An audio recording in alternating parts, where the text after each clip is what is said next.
Polymers का मतलब है many, poly means many and मर का मतलब होता है units. Poly means many and mer it means that it is unit. So बहुत सारे molecules जब एक दूसरे के साथ join होते हैं by different type of the linkages, बहुत सारे अलग अलग टाइप के linkages से एक दूसरे के साथ join हो सकते हैं। जनरली यहाँ पे कोवेलेंट बॉन्ड बनता है, मतलब शेयरिंग वाला बॉन्ड बनता है। लेकिन मैं आपको एक सिंपल सा एग्जांपल दूं तो बात हो रही है यहाँ पे पॉलीथीन कंपाउंड के बारे में। पॉलीथीन क्या होता है? बहुत सारी इथीन मॉलिक्यूल्स जब एक दूसरे के साथ ज्वाइन होते हैं, जब ये ज्वाइन होते हैं उस फिनोमेना को कहते हैं पॉलीमराइजेशन, राइट। बहुत सारे मॉलिक्यूल्स एक दूसरे के साथ ज्वाइन होते हैं, उसे हम क्या कहते हैं? पॉलीमराइजेशन। और ये जो फिनोमेना है उसके अंदर एक या दो यूनिट के बारे में बात नहीं होती। It will always be considered that more than 25 units will be join. More than 25, अगर 10 से 25 के बीच में है then it is called oligomer. 10 से 25 के बीच में अगर है तो उसे हम क्या कहेंगे? ऑलिगोमर कहेंगे। लेकिन अगर 25 से ज्यादा है तो हम उसे क्या कहेंगे? पॉलीमर कहेंगे। सो पॉलीमर के अंदर अलग अलग टाइप के एग्जांपल्स हैं यहाँ पे। फर्स्ट एग्जांपल जैसे मैंने आपको बताया, पॉलीथीन। सो पॉलीथीन किस तरह से बनता है? तो मैं आपको सिंपल सी एक बात बताऊं, बहुत सिंपल सी बात है कि पॉलीमर का मतलब क्या है? स्टार प्लस की एक सीरियल। मैं तो देखता नहीं हूँ वैसे, आप लोग शायद देखते हो, नहीं देखे तो बराबर है, बिकॉज उसके अंदर ग्लिसरीन या फिर हम कह सकते हैं ग्लिसरॉल, तीन तीन OH ग्रुप वाला कंपाउंड आंखों में लगा के इतनी जोरदार बारिश होती है। तुमने मुझसे ये कहा, तुमने मुझसे ये कहा, तुमने मुझसे ये कहा, तो तीन तीन बार बोलते हैं, अब तो छह छह बार बोलने लगे, ऐसा सुनाई देता है। तो बात ये हो रही है कि पॉलीमर कंपाउंड्स के अंदर हम एग्जांपल ले रहे हैं कि कोई स्टार प्लस की या फिर कोई भी एक सीरीज के बारे में बात करते हैं। ये जो सीरीज होती है वो एक या दो तो एपिसोड्स होते नहीं, उसके अंदर बहुत सारे एपिसोड्स होते हैं। और ये जो सारे एपिसोड्स है ना, सारे के सारे एपिसोड्स एक दूसरे के साथ इंटरलिंक्ड है, एक दूसरे के साथ ज्वाइन है। उसके अंदर का हम एक एपिसोड देखे ना, then it is called monomer. कोई एक एपिसोड देखे तो हम उसे क्या कहेंगे? मोनोमर कहेंगे। सारे एपिसोड्स को हम क्या कहेंगे? पॉलीमर कहेंगे। तो पहले एपिसोड, दूसरे एपिसोड, तीसरा एपिसोड, चौथा एपिसोड, पांचवा एपिसोड, इस तरह से चलते जाएंगे टिल एन नंबर्स। अब आप तारक मेहता का उल्टा चश्मा ले लो। लास्ट टाइम मैंने सुना था, आई थिंक 2000 अप एपिसोड्स उसने कंप्लीट किए हैं। तो वो तो बस चलता ही रहता है, चलता ही रहता है। It is endless process. तो पॉलीमर्स के बारे में भी हम इस तरह से कहेंगे दैट इट इज एंडलेस। उसके अंदर बहुत सारे जो मोनोमर्स होंगे ना, मोनोमर्स एक दूसरे के साथ ज्वाइन होते रहेंगे, होते रहेंगे, होते रहेंगे। तो ये जो मोनोमर यूनिट है, मोनोमर यूनिट, उसको यहाँ पे रिप्रेजेंट करेंगे, उसके साथ यहाँ पे रिएक्शन करवाएंगे, और जो फिनोमेना होगी उसे हम क्या कहेंगे? Polymerisation, right. जो फिनोमेना हो रही है उसका नाम क्या है? उसका नाम है पॉलीमराइजेशन। और जो मॉलिक्यूल हमको फाइनल प्रोडक्ट, एंड प्रोडक्ट के अंदर मिल रहा है ना, that is called polymer. Starting हम करेंगे मोनोमर से, एंड प्रोडक्ट क्या आएगा? एंड प्रोडक्ट आएगा आपका पॉलीमर। फिनोमेना जो होगी उसे हम कहेंगे पॉलीमराइजेशन। तो चलिए यहाँ पे देख लेते हैं कि पॉलीमर्स हम किस तरह से लिख सकते हैं।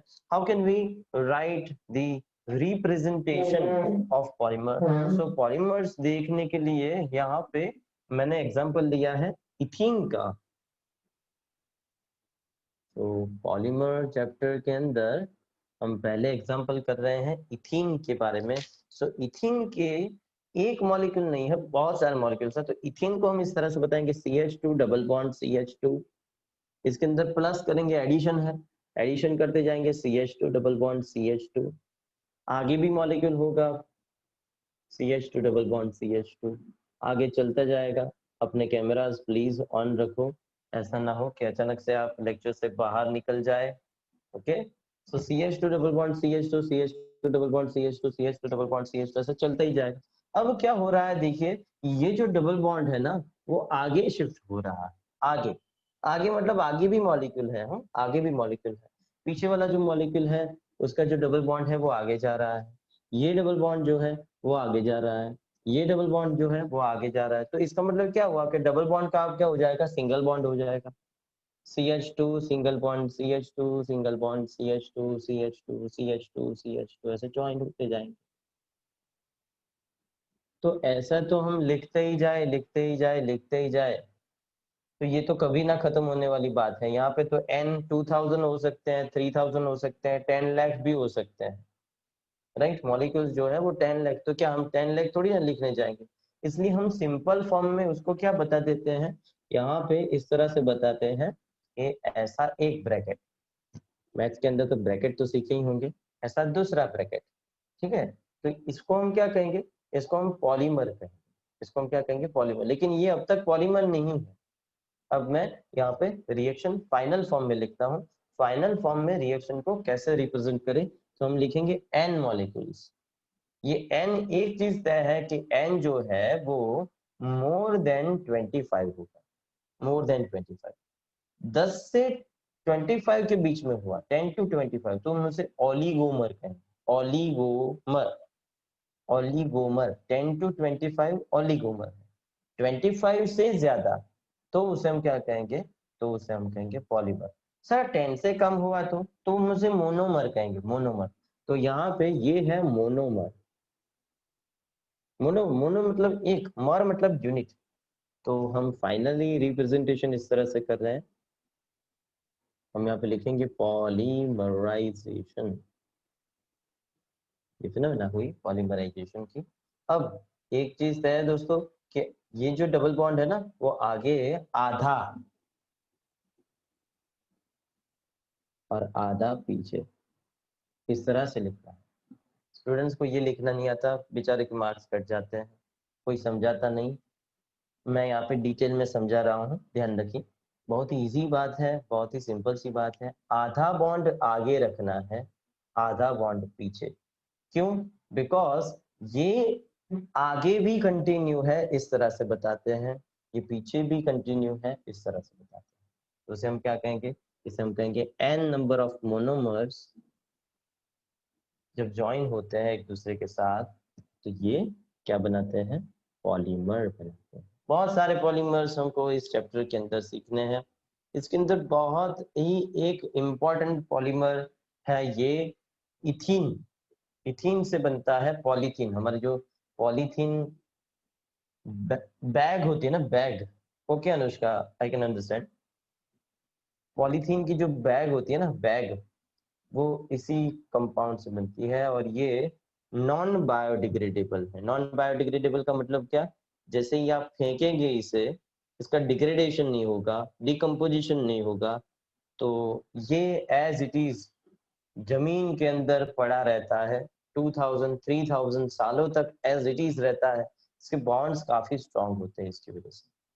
इसलिए तो कहते हैं ना कि पॉलीथीन का आप अगर यूज कर रहे हैं तो आपको ध्यान रखना है कि वो माइक्रोन्स उसके ज्यादा होने चाहिए। माइक्रोन्स क्या होते हैं वो भी इस चैप्टर के अंदर आगे हम समझेंगे कि किस तरह से यहाँ पे माइक्रोन्स की बात हो रही है, लेकिन वो बाद में। पहले टेक्स्ट बुक के अंदर जिस तरह से है वैसे मैं पढ़ाता जा रहा हूँ। यहाँ पे दूसरा एक कंपाउंड है नाइलॉन 66। नाइलॉन 66 कंपाउंड है। क्यों नाइलॉन 66 बोलते हैं उसका भी मुझे आंसर यहाँ पे देना है। तो NH2 CH26 NH2, बराबर, इसे कहते हैं मिथिलिन। CH2 को क्या नाम दिया है, मिथिलिन नाम दिया है। तो इसका नाम है हेक्सामिथिलिन।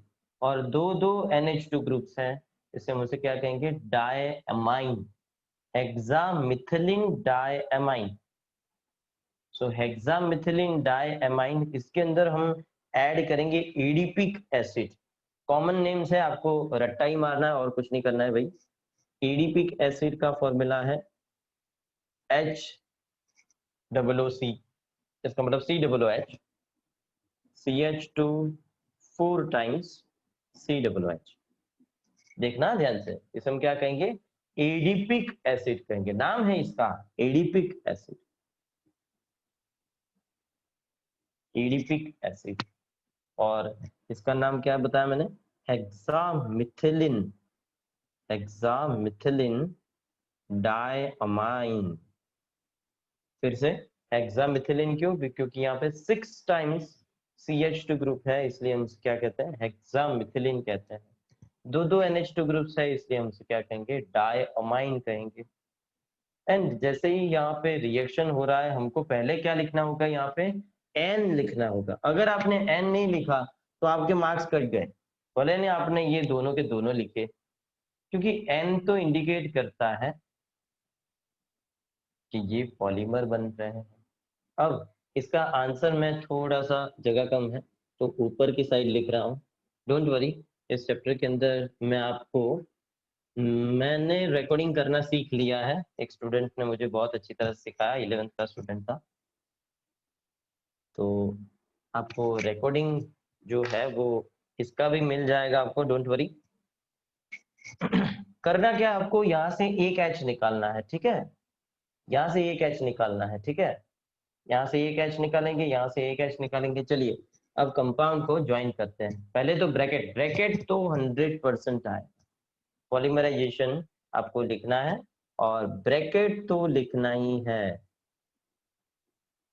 तो इसको हम कहेंगे क्या, मोनोमर, इसको हम कहेंगे मोनोमर। तो मोनोमर प्लस मोनोमर पॉलीमर। तो पॉलीमर किस तरह से लिखेंगे, तो H NH, तो यहाँ पे एक सिंगल बॉन्ड बनाएंगे, यहाँ से H निकलता है, NH हम लिखेंगे, एंड देन आफ्टर CH2 हम 6 बारी लिखेंगे, एंड देन आफ्टर क्या लिखेंगे, फिर से NH। उसके बाद यहाँ से H निकलेगा, यहाँ से OH पूरा निकल जाएगा, तो OH एंड H H2O बनाएंगे, तो minus N molecules of the H2O निकलेंगे। तो OH एंड H निकल गए। अब सीधा बॉन्डिंग CO के साथ, तो हम क्या लिखेंगे, CO, है ना, CO। फिर क्या लिखेंगे, CH2 4 टाइम्स, फिर लिखेंगे CO, एंड यहाँ पे ये तो N कंपल्सरी लिखना, ये N अगर नहीं लिखा तो इसको पॉलीमर नहीं कहेंगे। तो N आपको मेनली 3 जगह पे लिखना है, एक यहाँ पे, एक यहाँ पे और एक यहाँ पे, बस इतना ही तो लिखना है। और N molecules of the H2 वो तो लिखना ही पड़ेगा। तो टोटल मिला के 3 जगह पे मेन, मानो कि ये भूल गए तो चलेगा, लेकिन अगर आप रिएक्शन लिख ही रहे हैं तो कंजूसी क्यों करनी, जो निकलता है बाहर वो भी लिख लीजिए। सो N molecules of the H2 बाहर निकल जाए। इसको कहते हैं नाइलॉन 66। नाइलॉन नाम है, नाइलॉन तो पॉलीमर का नाम है इसलिए नाइलॉन लिख रहे हैं, लेकिन 6 दो बार क्यों, तो 6 दो बार इसलिए क्योंकि नाइलॉन के N, बीच वाले जो N है ना, N से इस साइड देखो बेटा कितने कार्बन्स हैं, तो यहाँ पे 6 कार्बन्स है ना, 6 कार्बन्स है, इसे हम क्या लिखेंगे, 6 लिखेंगे, 6, नाइलॉन 6, कॉमा, फिर क्या करेंगे, कॉमा करेंगे। फिर N के इस साइड कितने हैं, तो N के इस साइड भी देखो, ये कार्बन एक, मैं आपको गिनती करवा रहा हूँ कार्बन की, क्योंकि जो ये जो नंबर है ना वो नंबर ऑफ कार्बन है और कुछ नहीं है। तो एक ये कार्बन, 4 ये कार्बन, तो 4 1 1, कितना हुआ टोटल मिला के, तो 4 प्लस 1 हुआ 5 और 1 हुआ 6, तो इसे हम क्या कहेंगे, नाइलॉन 6, नाइलॉन 66, क्या कहेंगे, नाइलॉन 66, 6,6। फिर से बता रहा हूँ, नाइट्रोजन के इस साइड 6 कार्बन है, नाइट्रोजन के इस साइड 6 कार्बन है, तो इस तरह से नाम क्या हो जाएगा इसका, नाइलॉन 66। अब मेनली इस तरह से हम पॉलीमर्स को रिप्रेजेंट करते हैं। ये सिर्फ ऐसी बात है कि पॉलीमर्स को हम किस तरह से रिप्रेजेंट करें, बस। अब आपको सीखना है इसका क्लासिफिकेशन। अब तक कोई डाउट है तो बता दो बेटा।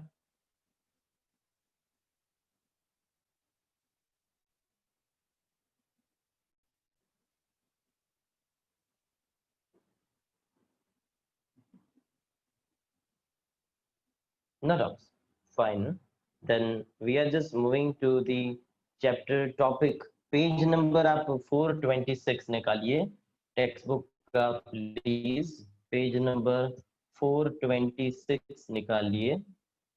बहुत ही इजी चैप्टर है, सिर्फ लर्निंग की बात है और कोई बात नहीं है, सिर्फ लर्न करना है आपको, रट्टा लगाना है। बायोलॉजी वाले तो खुश हो जाएंगे कि यार मजा आ गया, वैसे भी हम रट्टू है।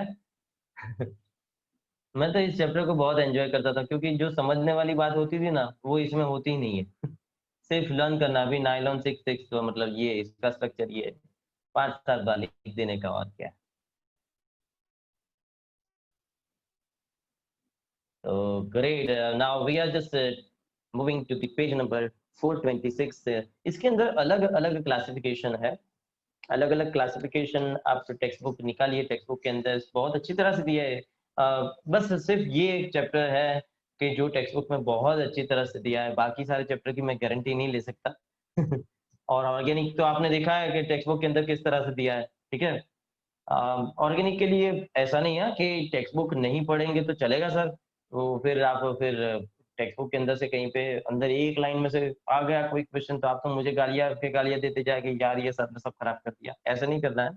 एक बार सब कुछ देखो, मेरी नोट्स को एक बार अच्छी तरह से रट्टा लगा दो, बराबर समझ लो, 5-7 बार यूट्यूब के वीडियोस देख लो, फिर भी समझ में ना आए तो भी ऑनलाइन पूछ लो।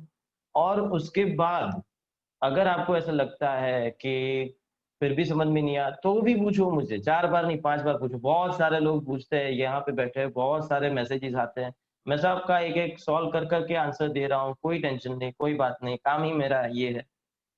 फिर आपको एक बार टेक्स्ट बुक तो पढ़नी है, ओके? ताकि आप रिस्क के ऊपर ना रहे कि टेक्स्ट बुक हमने नहीं पढ़ी, और टेक्स्ट बुक की एक्सरसाइज जो है उसके तो सॉल्यूशन आपको खुद ही करने पड़ेंगे।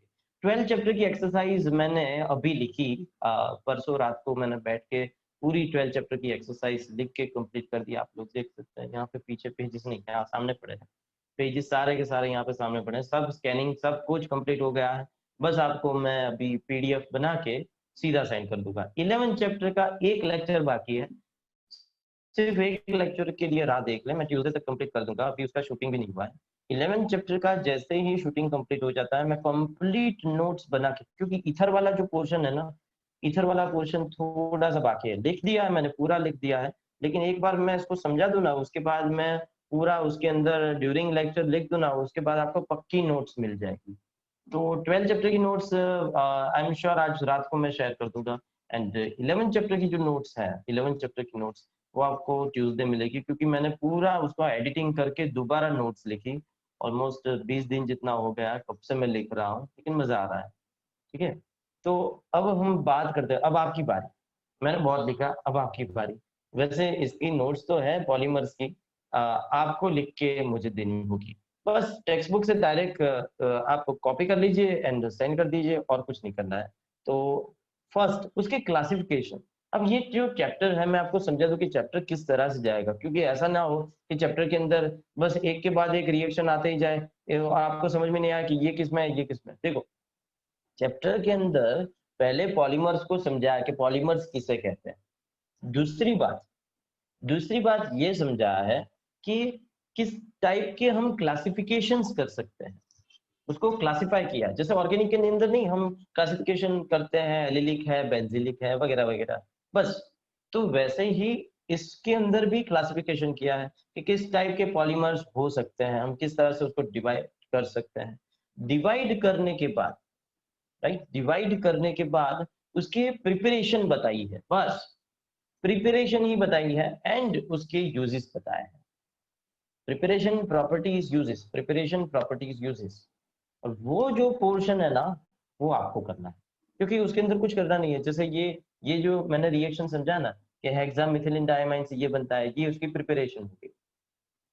उसकी प्रॉपर्टीज के लिए आप 2-3 शब्द लिख दीजिए, और उसके बाद यूज, तो वो हो जाएगी आपकी पक्की नोट्स। और फिर आपको वो भी बहुत बार देखनी है, क्योंकि पॉलीमर्स जो है उसके अंदर से एमसीक्यूज बहुत हार्ड पूछते हैं, मैं आपको बता सकता हूँ एमसीक्यूज बहुत हार्ड होते हैं। तो क्योंकि उसका रीजन है, ऐसे बहुत सारे पॉलीमर्स हैं, आप एक एक लर्न करेंगे आपको याद रह जाएंगे। ऑर्गेनिक का सेम प्रॉब्लम, लेकिन जब सारे एक साथ आएंगे तब एक के अंदर दूसरे, दूसरे के अंदर तीसरे, ऐसे घुस ना जाए, ध्यान रखना। और कुछ नहीं, ऐसा टेंशन मतलब अभी से डिप्रेशन में चले जाओगे तो फिर लर्न क्या करोगे। Don't don't worry, don't take tension. Classification based on source, कहाँ से मिलते हैं, पेज नंबर 426 के अंदर क्लासिफिकेशन ऑफ पॉलीमर्स के अंदर पहला है सोर्स के बेस के ऊपर। तो जब आप नोट्स बनाए तो नोट्स के अंदर फ्लो चार्ट बना दीजिए, इजी रहेगा आपके लिए। कहाँ कहाँ से मिल सकते हैं, तो पहला है नेचुरल पॉलीमर, जो नेचुरली अकरिंग है, अपने आप मिलता है। सेल्यूलोज, झाड़ के जो पान है, बंदर नहीं अपने यहाँ पे आते हैं बंदर, अब तो वो भी उनका भी टेस्ट बदल गया है। रोटी देखते हैं, केला देखते हैं, झाड़ पान छोड़ दिए उन्होंने। राइट। हमारे यहाँ पे तो इतना नुकसान किया है, इतना नुकसान किया है उसको, मैं मुझे ऐसा लगता है कि मेरे को इससे बॉम्ब लाने पड़ेंगे, मैं तो उनके ऊपर ऐसे छुट्टे बॉम्ब फेंकने वाला हूँ, इतना गुस्सा आ रहा है। तो बंदर खाते हैं सेल्यूलोज, ये नेचुरल पॉलीमर है। अभी ये जन्माष्टमी वगैरह गई ना, तो उसके अंदर मैंने सोचा था कि उपवास रखे। तो मैं देखो उपवास कैसे रखता हूँ, मैं उपवास अगर मुझे स्टार्च मिलता है ना तो मैं उपवास रखता हूँ। समझाऊं कैसे? देखो, अगर उपवास है तो सुबह उठ के मुझे 2 गिलास दूध चाहिए। उसके बाद 1 आवर के बाद, वो नहीं अपने गुजराती में बनाते हैं सूखी भाजी, वो पोटेटो की आती है, और उसके साथ सींग, उसके बाद उसके साथ मोरैया चाहिए, पोटेटो की खीर चाहिए, स्वीट पोटेटो की खीर चाहिए। तो ये दोपहर का सिर्फ नाश्ता हुआ ये तो। खाने में फिर शीरा चाहिए, वो राजगिरे लूट आता है, उसका शीरा खाते हैं। शाम को चाय नाश्ता तो चाहिए ही चाहिए, नाश्ते के अंदर जैसे साबूदाने की खिचड़ी चाहिए। फिर और शाम मतलब रात जब होती है तो फिर से ये सब रिपीट, और कुछ नया बना है तो जैसे पोटेटो की सब्जी और उसके साथ राजगिरा की पूरी वगैरह हो, तो उपवास रखने की अपने सोच सकते हैं। बाकी तो यार ये भूखे रहने वाली बात हमसे ना हो पाएगा। तो मेरे वाइफ ने बताया कि नहीं यार, अब तो मिस्टी है तो ये सब कुछ नहीं हो सकता। तो मैंने भी भगवान जी को कह दिया कि भगवान जी, I am really very sorry, मुझसे नहीं हो पाएगा उपवास वगैरह, और बाहर का हम खा नहीं सकते क्योंकि कोरोना है, तो इस बार माफी दे देना, नेक्स्ट ईयर पक्का करूंगा। तो अल्टीमेटली बात आ रही है पोटेटो की, तो पोटेटो के अंदर होता है स्टार्च। अगर हम, मैं आपको बताऊं, अगर हम एक एप्पल खाते हैं ना, एक एप्पल, तो उसके अंदर से 60 ग्लूकोज के यूनिट्स मिलते हैं। बनाना के अंदर मैक्सिमम कैलोरी होती है, बनाना के अंदर 122 से, केले की साइज के ऊपर भी डिपेंड करता है, अगर बड़ा सा केला लिया आपने तो 150 जितने यूनिट्स होते हैं, 150 ग्लूकोज के यूनिट्स। और आपको पता है ग्लूकोज तो हमारी बॉडी के लिए बहुत नेसेसरी है, क्योंकि आज मैं बोल रहा हूँ, आज पैर हिला रहा हूँ, ये सब कुछ एटीपी की वजह से हो रहा है। थोड़ा बायोलॉजी कंसिडर करेंगे, एडिनोसाइन ट्राइफॉस्फेट, तो ये ग्लूकोज से ही तो बनते हैं। पोटेटो, पोटेटो अगर खाते हैं, या फिर एक इतनी चपाटी खाते हैं, इतनी, हाँ सिर्फ इतनी, आपके घर के ऊपर डिपेंड करता है, पतली है मोटी है, कुछ घर में डायनासोर की रोटी बनती है। मुझे याद है मेरा एक फ्रेंड था मुस्लिम, वो जब खाने बैठता है उसे बिस्मिल्लाह कहते हैं, बिस्मिल्लाह। क्या करते हैं पता है, उनके अंदर रुमाली रोटी होती है, इतनी बड़ी डायनासोर की रोटी होती है, और उसके अंदर से ऐसे पार्ट्स कर देते हैं, हाथ में रखते हैं, फिर सामने एक थोड़ा सा ऐसा वेसल होता है, पता नहीं क्या कहते हैं उसे, और उसके अंदर सब सब्जी होती है, सारे 100 लोग एक साथ बैठ जाते हैं और थोड़ा थोड़ा करके ऐसे हाथ में रोटी लेके ऐसे खा रहे हैं। तो इतनी रोटी अगर लेंगे उसके अंदर से कितने सारे ग्लूकोज की यूनिट्स मिलेंगे, इतनी रोटी कर लेते हैं ना अपने, तो 2000 यूनिट्स, 2000 यूनिट्स, इतनी रोटी लेंगे तो 20,000 कितने रोटी खाएं। तो ये स्टार्च है, नेचुरली अकरिंग पॉलीमर है, अपने आप जो बनते हैं। सो इसका फर्स्ट क्लासिफिकेशन है नेचुरल पॉलीमर्स, आपको याद रह जाएगा, एक है सेल्यूलोज, दूसरा है स्टार्च। ओके, अब हम जाते हैं second, semi synthetic polymer. Semi synthetic मतलब आधे भगवान जी दिए, आधे हमने बनाए।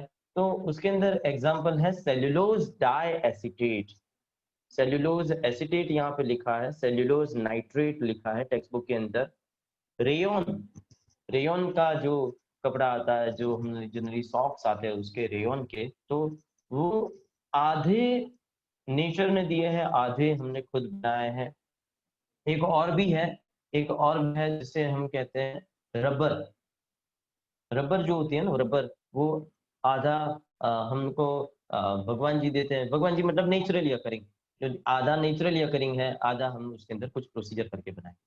और third is a synthetic polymer, सारे के सारे हमने बनाए हुए हैं ऐसे, राइट। तो synthetic polymers, variety of polymers लिखा है, आप जितना भी बोले उतना कम है उसके अंदर। और ये जो हमारा पूरा चैप्टर है वो पूरा सिंथेटिक पॉलीमर्स के ऊपर ही है, मैं आपको बता दूं। और उसके अंदर है ब्यूना एस, BUNA, फिर डैश करके एस लिखा है, उसे बुना बुना ना बोलना, it is called Buena. Buena नाम क्या है इसका? ब्यूना एस नाम है, रबर का नाम है, रबर का नाम है, it is called Buna S. And Buna N भी आता है, ब्यूना एस भी आता है, ये दोनों रबर के टाइप्स हैं। तो रबर का यहाँ पे यहाँ पे पॉलीमर का एक क्लासिफिकेशन कंप्लीट हुआ, उसके अंदर हमने नेचुरली अकरिंग कंप्लीट किया, फिर सेमी सिंथेटिक कंप्लीट किया, एंड थर्ड कौन सा कंप्लीट किया? Synthetic. Okay, now second classification आप देखिए। Second classification, classification on base of the structure. Second classification किसके बेस के ऊपर है? स्ट्रक्चर के बेस के ऊपर है। तो स्ट्रक्चर के बेस के अंदर हमें यहाँ पे कितने पार्ट्स कंसिडर करने हैं? 3 पार्ट्स कंसिडर करने हैं। उसके लिए आपको बोर्ड देखना होगा, बोर्ड के ऊपर फोकस करिए प्लीज। तो on the basis of structure हम यहाँ पे कंसिडर करेंगे कि स्ट्रक्चर के बेस के ऊपर किस तरह से क्लासिफिकेशन हो सकता है। तो फर्स्ट है लीनियर पॉलीमर। सेकेंड जो पॉलीमर है वो जा रहा है ब्रांच चेन, यहाँ पे ब्रांचेस होंगे।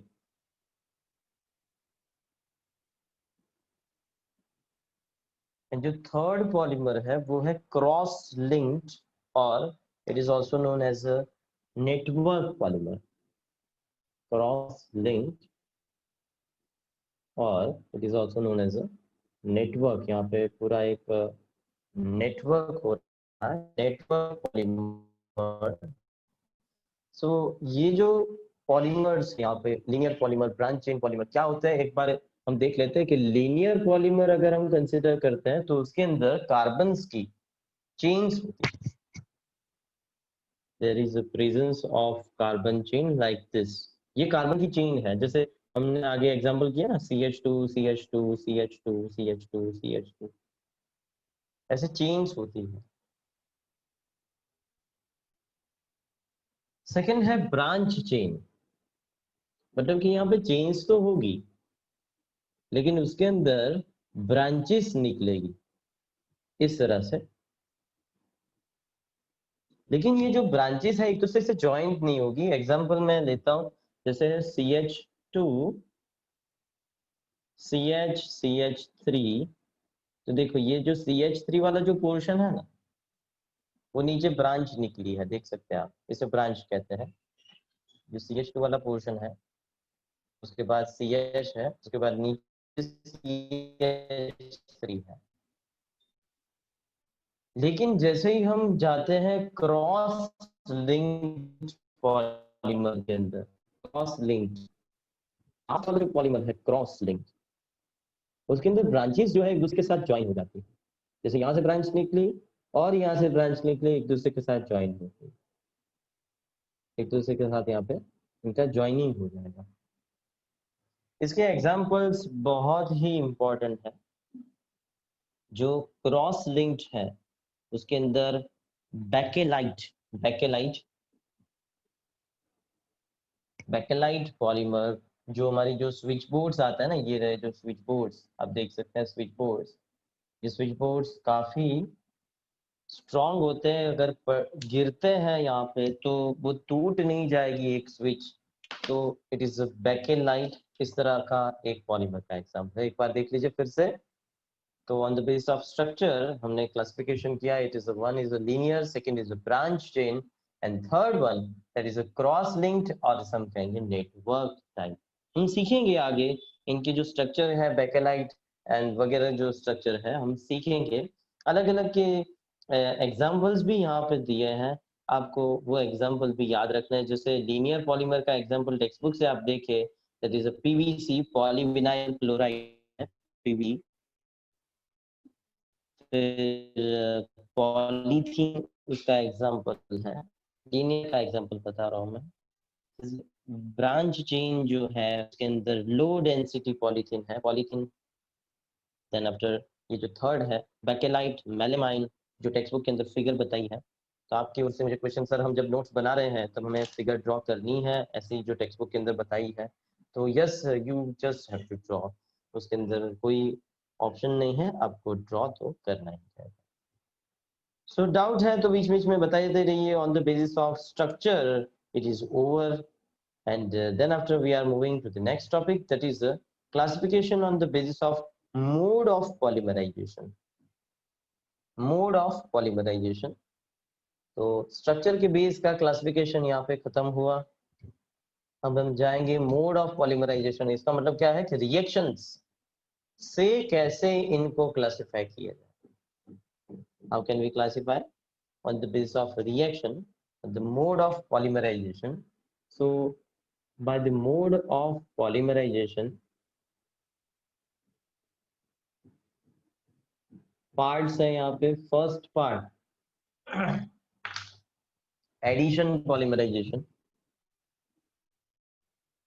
जिसके अंदर हम सिर्फ एडिशन करेंगे।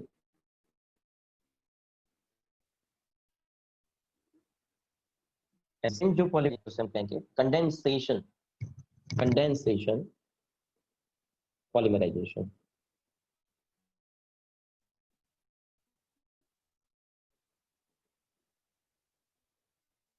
The first part is addition polymerization, second part is condensation polymerization। Addition polymerization के अंदर दो पार्ट्स हैं, homopolymers and the second is a copolymer। Condensation के अंदर भी ऐसे ही पार्ट्स है, होमोपॉलीमर एंड कोपॉलीमर, लेकिन टेक्स्ट बुक के अंदर नहीं बताया है कि इसके कितने पार्ट्स है, तो हम इसको एज इट इज छोड़ देंगे। आपको ये लिखना होगा, थोड़ा सा लिख लीजिए ताकि आपको जो थोड़ी नींद वगैरह जो आ रही है वो थोड़ी उड़ जाए, ठीक है। क्योंकि मैं कंटिन्यूस बोलता रहता हूँ, आप कंटिन्यूस सुनते रहते हैं, तो ऐसा हो सकता है कि आपको थोड़ा सा बोर हो जाए। तो लिखते रहिए, just write it down। Addition polymerization, mode of polymerization है आपको। मैं इसलिए भी लिखने को दे रहा हूँ क्योंकि इस तरह से लिख के आप दूसरे जो टॉपिक्स है उसको भी इसी तरह सीखेंगे। आपको एक आइडिया भी है, इसे कहते हैं फ्लो चार्ट या फिर मेमोरी मैप कहते हैं इसे। मेमोरी मैप इंपॉर्टेंट होता है हर बार।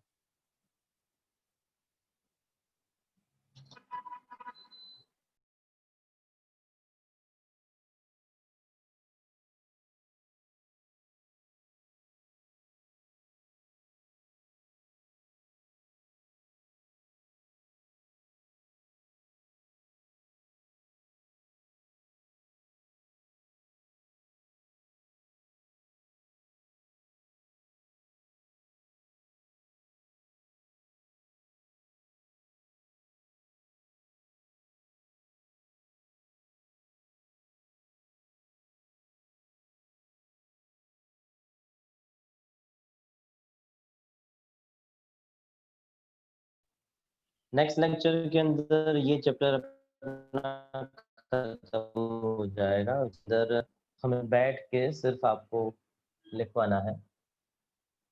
आई कैन अंडरस्टैंड आज थोड़ा नेटवर्क का इश्यू आ रहा है सबको, मुझे भी थोड़ा नेटवर्क का इश्यू आ रहा है। So don't worry, you will get it's recording also. आप जितना अटेंड कर सकते हैं करिए।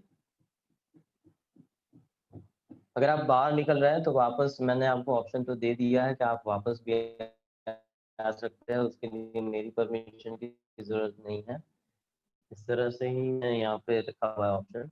सो डोंट वरी, मैंने इतना लिखने को बताया है आपको, जिन्होंने ज्वाइन नहीं किया था उनके लिए।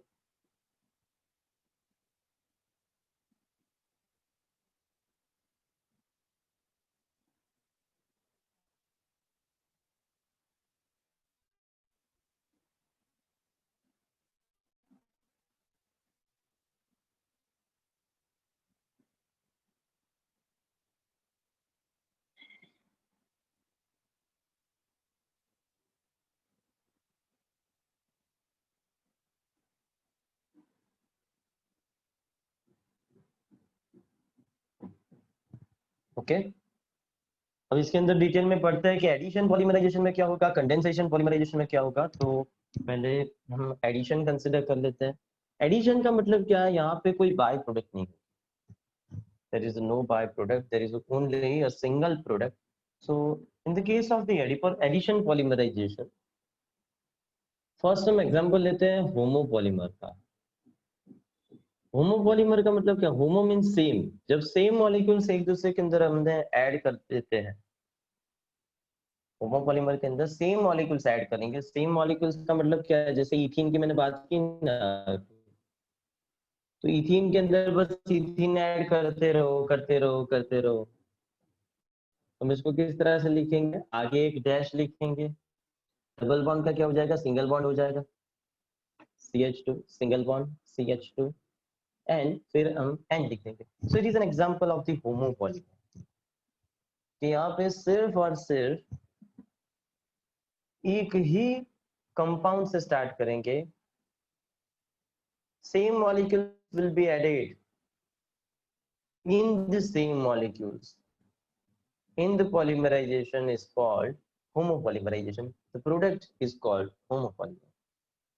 लेकिन जैसे ही हम बात करते हैं कोपॉलीमर की, बहुत ही समझने वाली बात है, कोपॉलीमर बहुत ही समझने वाली बात है। टेक्स्ट बुक से शायद आप समझ ना पाए, समझ भी पाए, आई डोंट नो, बराबर ध्यान रखिएगा दोस्तों, बहुत ही इंपॉर्टेंट बात है।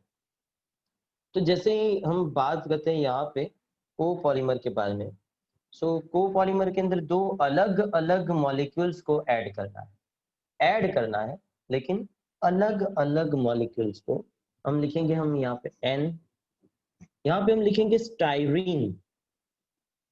अब स्टाइरीन का स्ट्रक्चर क्या है, स्टाइरीन का ये स्ट्रक्चर है, इसे हम क्या कहेंगे, स्टाइरीन कहेंगे, स्टाइरीन। स्टाइरीन के N मॉलिक्यूल्स हमने लिए हैं, इसके अंदर हम ऐड करेंगे ब्यूटा 1,3 डाइइन, ब्यूटा, ब्यूट होता है वैसे तो, लेकिन हम ब्यूटा कहते हैं। क्यों ब्यूटा कहते हैं, क्योंकि 1 और 3rd नंबर के ऊपर मोर देन 1 डबल बॉन्ड है, इसलिए ब्यूट का हो जाएगा ब्यूटा। 1 नंबर देखो, 1 2 3 4, तो 1 नंबर एंड 3rd नंबर दोनों के ऊपर डबल बॉन्ड है, इसलिए डाई इन लिखेंगे, डाई इन,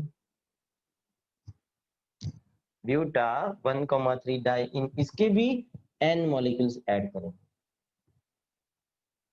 आंसर क्या आएगा वो मैं आपको बताता हूँ। पहले होमोपॉलीमर का ये एग्जांपल आप कॉपी कर लो, कोपॉलीमर को जो ऊपर लिखना होगा, इसलिए फटाफट से लिख लो। चलो,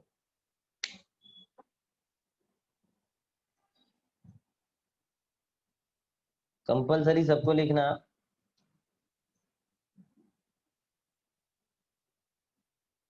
बार बार कैमरा ऑफ ना रखो, कैमरा ऑन रखो, एक ही बार कहने का जरूरत होता है।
ओके, सो ये रिएक्शन के बाद हम यहाँ पे, ये तो आधा रिएक्शन है, अब हम कोपॉलीमर बनाएंगे। तो कोपॉलीमर बनाने के लिए हम क्या करते हैं, देखिए ध्यान से देखना। एक कोपॉलीमर बनाने के लिए डबल बॉन्ड को आगे शिफ्ट करना है, मतलब ये रिएक्शन आप सीधा लिखे क्योंकि यहाँ पे मेरी जगह नहीं है इसलिए मैं ऊपर की साइड लिखता हूँ। n molecules of styrene plus n molecules of butadiene एक दूसरे के साथ मिक्स करने हैं। तो पहले तो हम ब्रैकेट बनाएंगे क्योंकि ब्रैकेट के बिना तो हम पॉलीमर लिखते ही नहीं है। फिर यहां से स्टार्टिंग करना है आपको C से, तो हम लिखेंगे CH बेंजीन रिंग। क्या लिखेंगे? Benzene ring. फिर डबल बॉन्ड जो है ना, वो डबल बॉन्ड को आगे शिफ्ट कर देना आपको, आगे ऐसे। तो ये आ गया डबल बॉन्ड का एक सिंगल बॉन्ड, तो यहाँ पे क्या रहेगा? Single bond. देखा आपने? डबल बॉन्ड जो ऊपर वाला था ना, वो आगे शिफ्ट हो गया, ये सिंगल बॉन्ड यहाँ पे रहा। देन हम लिखेंगे क्या? CH2। उसके बाद ये वाला बॉन्ड जो है वो आगे शिफ्ट हो जाएगा, ये वाला जो बॉन्ड है वो आगे शिफ्ट हो जाएगा, इस कार्बन के साथ ज्वाइन हो जाएगा, तो सिंगल बॉन्ड CH2। फिर यहाँ पे क्या रह जाएगा डबल बॉन्ड का? Single bond CH। फिर पीछे वाला डबल बॉन्ड आगे चला जाएगा। अल्टीमेटली आपको डबल बॉन्ड जो है ना, वो सारे ऐसे शिफ्ट कर देने हैं, ऐसे। तो इसके पीछे कौन सा मॉलिक्यूल आएगा? तो n molecules of styrene, styrene plus butadiene, styrene plus butadiene, styrene plus butadiene. तो ब्यूटाडाइन के पीछे आएगा स्टाइरिन, तो ये जो आगे गया ना, ये आगे, तो ये इसके पीछे ज्वाइन हो जाएगा। सो CH डबल बॉन्ड CH हम लिखेंगे, एंड देन आफ्टर CH2, फिर आगे कंटिन्यू करके हम छोड़ देंगे N। फिर से अगर आप समझे नहीं, बराबर से ध्यान रखिए। यहाँ पे स्टाइरिन मॉलिक्यूल्स के अंदर की बात है। स्टाइरिन का स्ट्रक्चर क्या होता है? CH double bond CH2, N molecules लिए हैं with benzene ring. N molecules हमने लिया है ब्यूटा 1,3 डाइन। ब्यूटा क्यों बोलते हैं? क्योंकि 4 कार्बन्स हैं, 1 और 3 पोजीशंस के ऊपर डबल बॉन्ड्स है। ये बॉन्ड को मैंने आगे शिफ्ट किया, पीछे वाला जो डबल बॉन्ड है वो आगे शिफ्ट हो गया, ये डबल बॉन्ड जो है वो आगे शिफ्ट हो गया, और पीछे इसके ये वाला बॉन्ड आएगा। तो इस तरह से स्ट्रक्चर क्या हुआ? तो स्ट्रक्चर आप देख सकते हैं, ये बॉन्ड आधा आगे आधा अंदर। ये तो लिखना ही रहेगा आपको, फर्स्ट एंड लास्ट पोजीशन के ऊपर आपको आधा आधा बॉन्ड आगे और पीछे छोड़ना है। ये इंडिकेशन है कि बॉन्ड जो है वो कंटिन्यू है, bond is in continuation.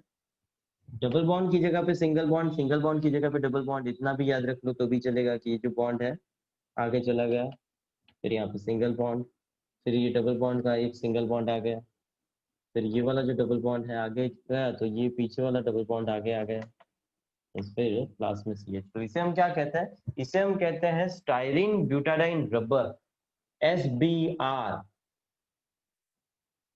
Sindhu Bhavan road नहीं है ये SBR है। स्टार्टिंग के अंदर सब बोलते थे ना कि SBR SBR, तो मैं तो यही समझता था styrene butadiene rubber, styrene butadiene rubber. फिर बाद में पता चला हो कि सिंधु भवन रोड है स्टाइरिन ब्यूटाडाइन रबर।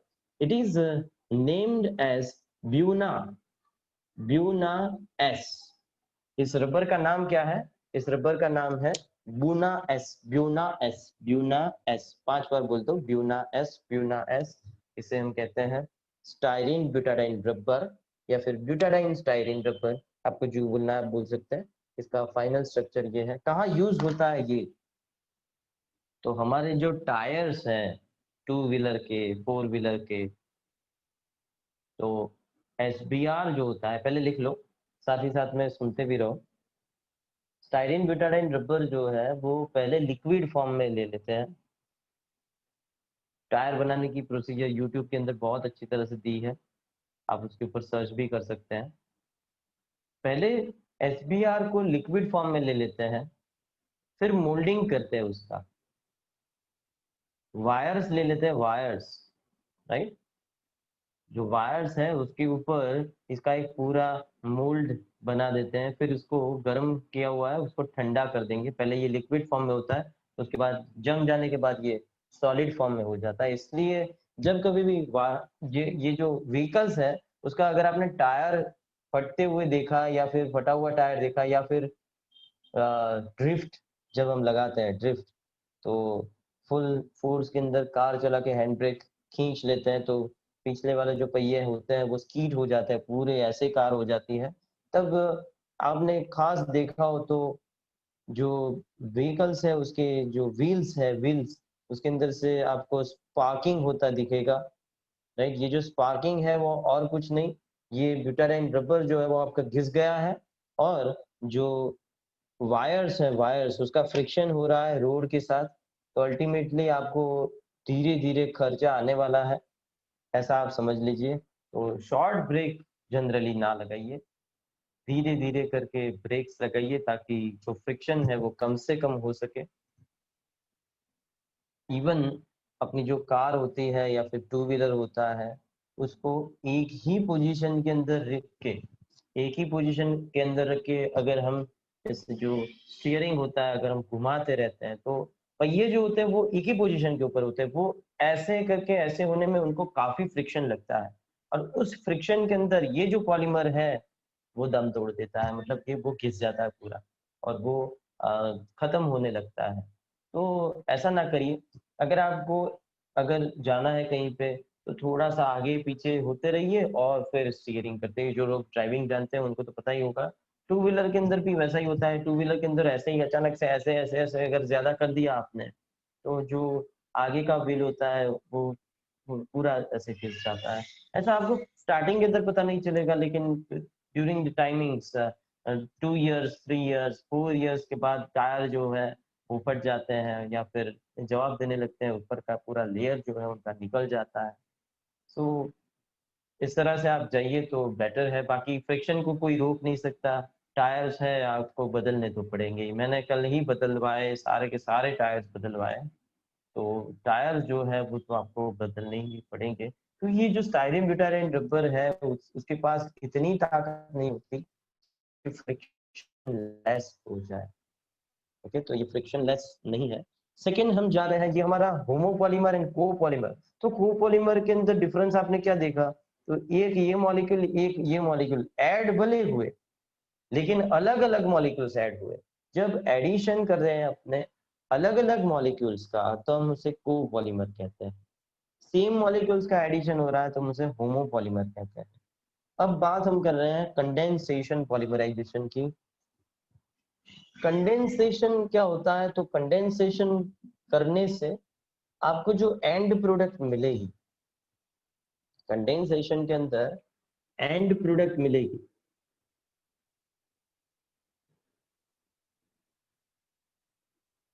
उसके अंदर आपको बाय प्रोडक्ट कुछ ना कुछ मिलेगी। एडिशन के अंदर बाय प्रोडक्ट जीरो होगी, कंडेंसेशन के अंदर बाय प्रोडक्ट्स आपको कुछ ना कुछ मिलेगी। बाय प्रोडक्ट के फॉर्म में क्या हो सकता है, तो बाय प्रोडक्ट के फॉर्म में आपको मिल सकता है अल्कोहल, मिथेनॉल, इथेनॉल, HCl मिल सकता है आपको, या फिर आपको वाटर मिल सकता है H2O, NH3 मिल सकता है। ऐसे अलग अलग मॉलिक्यूल्स बाय प्रोडक्ट के अंदर मिल सकते हैं आपको। जैसे आगे ही एग्जांपल लिया था, वैसे सेम एग्जांपल है नाइलॉन 66। नाइलॉन 66, तो नाइलॉन 66 के लिए हम क्या करेंगे, पहले तो हेक्सामिथिलीन डाइअमाइन, डायरेक्ट में लिखता हूँ अभी, CH2 6 times NH2 plus OH।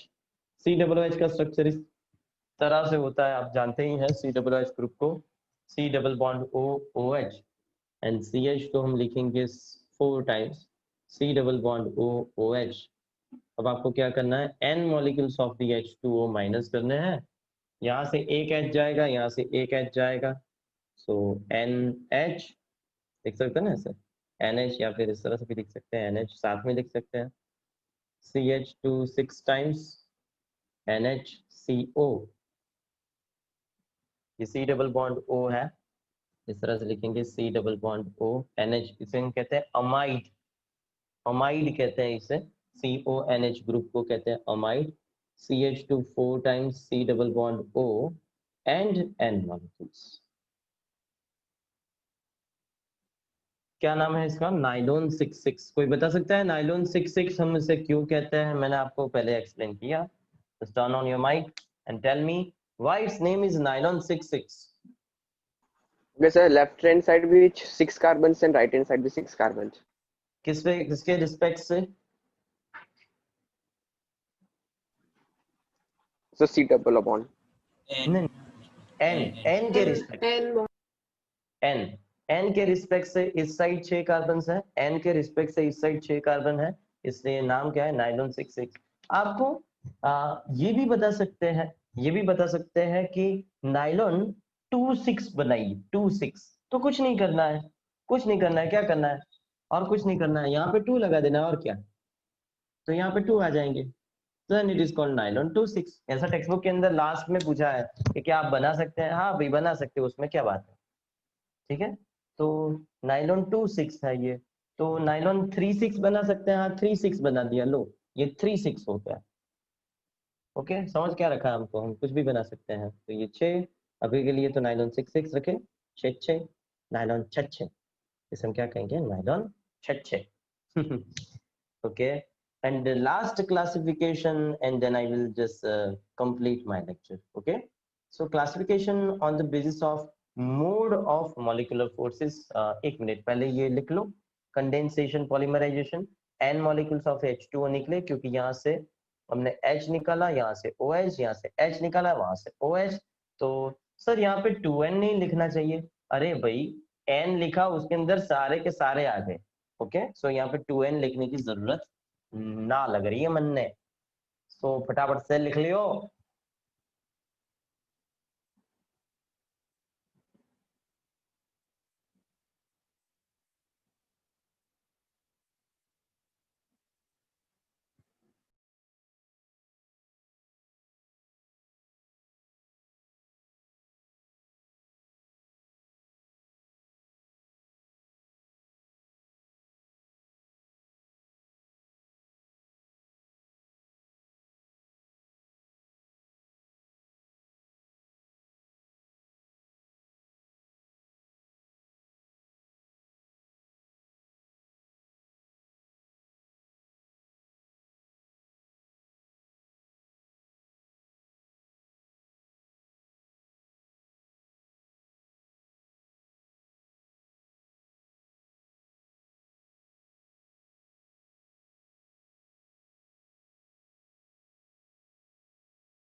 This is hexamethylene diamine.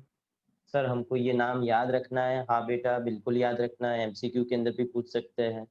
Okay, this is called adipic acid. Sir हम इसका आईयूपीएसी नाम याद रखे तो नहीं चलेगा, नहीं चलेगा, बिल्कुल नहीं चलेगा, ये कार्बन नहीं है, ये ब्रैकेट है। ओके, ये कार्बन नहीं है, ब्रैकेट है, इस तरह से, ऐसा हो तो बड़ा ब्रैकेट कर दूंगा, ऐसा CH2 4 times.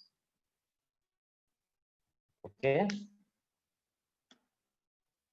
hexamethylene diamine adipic acid will form nitrogen 6 IUPAC भी कर सकते हैं, आईयूपीएसी में किस तरह से कर सकते हैं, hexane 1,6 diamine and that is hexane dioic acid. Number नहीं करेंगे डायोइक एसिड के अंदर, बिकॉज दोनों COOH एंड पे ही होते हैं, COOH कभी बीच में नहीं हो सकता, इसलिए hexane dioic acid.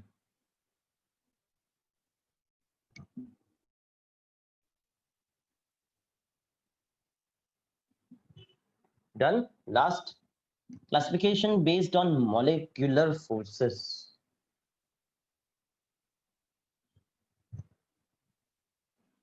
So classification based on molecular forces के अंदर यहाँ पे है इलास्टोमर्स, सेकंड है फाइबर्स। टेक्स्ट बुक के अंदर फोकस करिए, thermoplastic polymer and thermosetting polymer. So one by one हम कंसिडर करते हैं। फर्स्ट जो है वो है इलास्टोमर। देखिए इलास्टोमर्स जो होता है ये एक टाइप के पॉलीमर्स है कि जिसके अंदर आपको मॉलिक्यूलर जो फोर्सेस है वो स्ट्रेचेबल हो, जैसे इलास्टिक होता है। जैसे मैंने ये टी शर्ट पहनी है, आप देख सकते हैं, इसको मैं खींच सकता हूँ, वापस छोड़ूंगा अपनी पोजीशन के ऊपर वापस आ जाएगी। अपने ये जो पोर्शन होते हैं उसको हम खींचते हैं, ऐसे खींचेंगे, ऐसे छोड़ेंगे, वापस आ जाएगा, then it is called elastic. Elastic कहते हैं जिसे। तो इसके अंदर ऐसे ग्रुप्स होते हैं कुछ, अगर आपने पिलोज देखे हैं, मेमोरी फॉर्म वाले पिलोज, मेमोरी फॉर्म, फॉर्म का एक टाइप है, बहुत सारे फॉर्म्स होते हैं। उसके अंदर एक होता है मेमोरी फॉर्म। अगर मेमोरी फॉर्म को हम इस तरह से ऐसे बंद कर दे, राइट, इस तरह से ऐसे बंद कर दे, फिर हम उसको छोड़े, तो अपने आप वो अपनी पोजीशन वापस ले लेते हैं। इसे हम क्या कहते हैं? इलास्टोमर कहते हैं। जस्ट मिनट, मैं मंगवा देता हूँ आपको। जिसने नहीं देखा है, मुझे भी बहुत मजा आता है ऐसा करने में, आपको भी मजा आता होगा। तो मैं 1 मिनट में मंगवा देता हूँ उसको, एंड मैं आपको लाइव एग्जांपल देता हूँ इलास्टोमर के, आपको तुरंत याद रह जाएगा इसकी वजह से। 1 मिनट।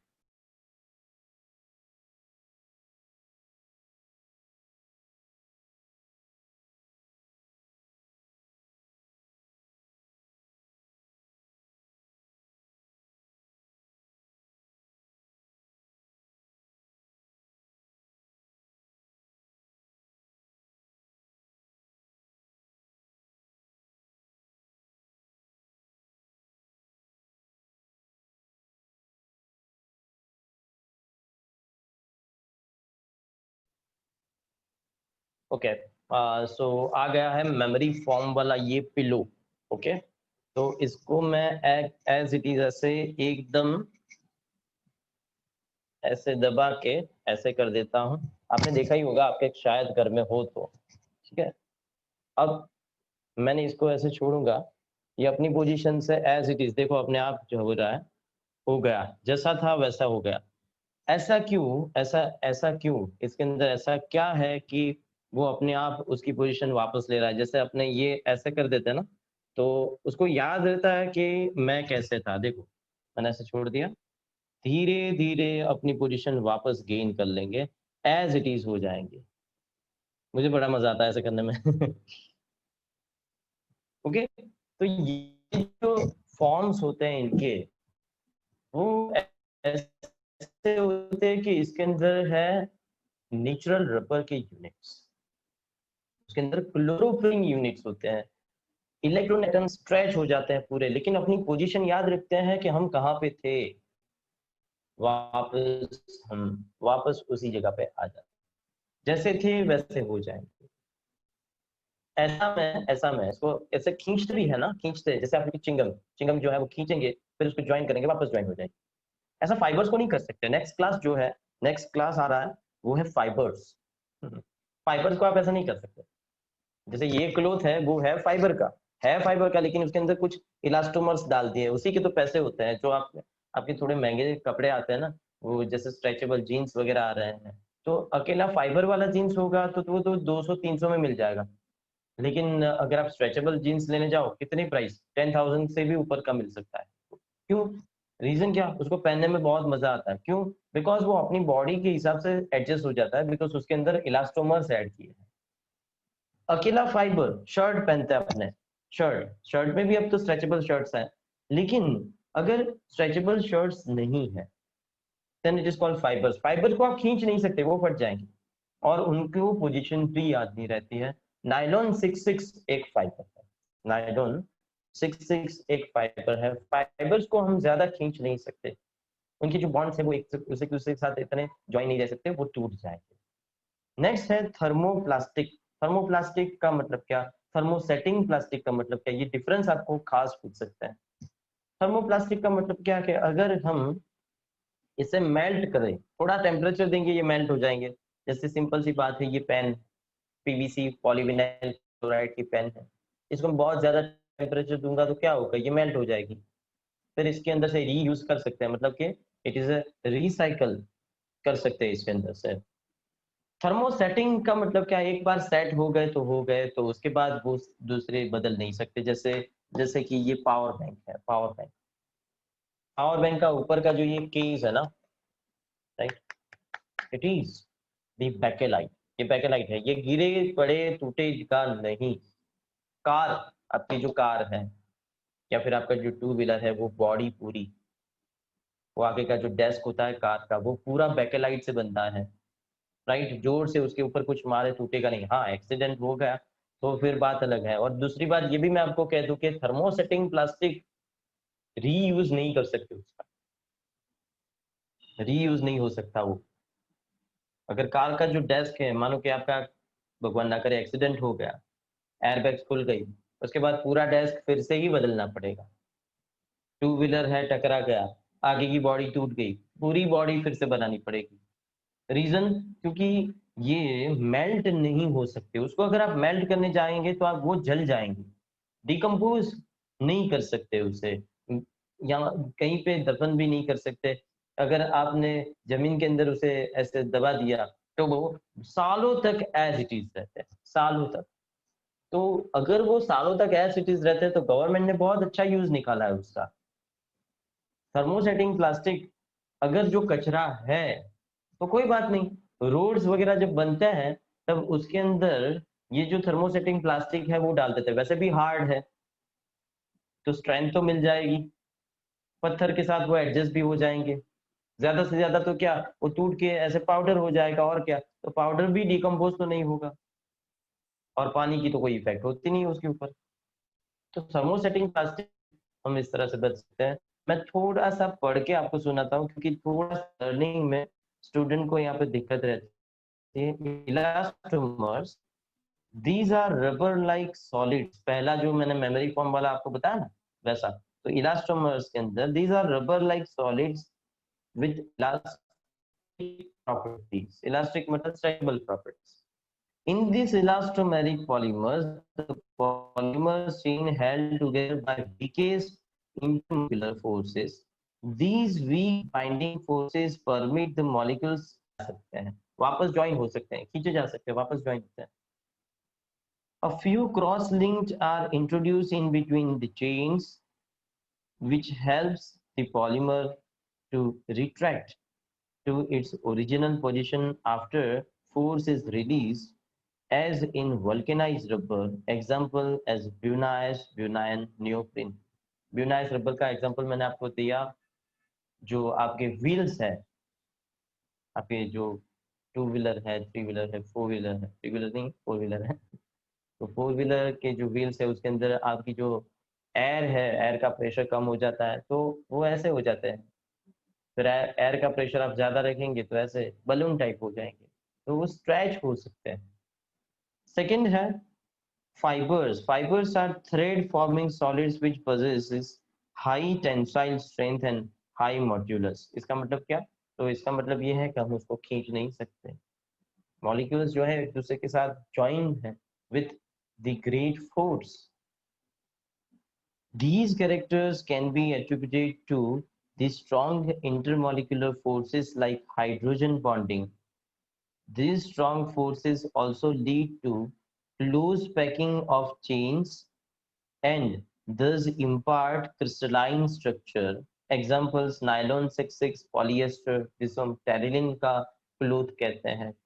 तो पॉलिएस्टर वगैरह जो है उसके अंदर जो फोर्सेस है बहुत ज्यादा होते हैं, ऐसे फोर्स को अगर हम ब्रेक करते हैं ना तो वो टूट जाते हैं।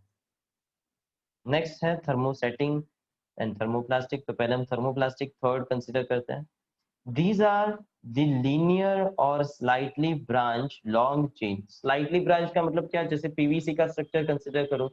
पीवीसी का स्ट्रक्चर क्या है, पीवीसी के स्ट्रक्चर के अंदर CH2 double bond CH and Cl है।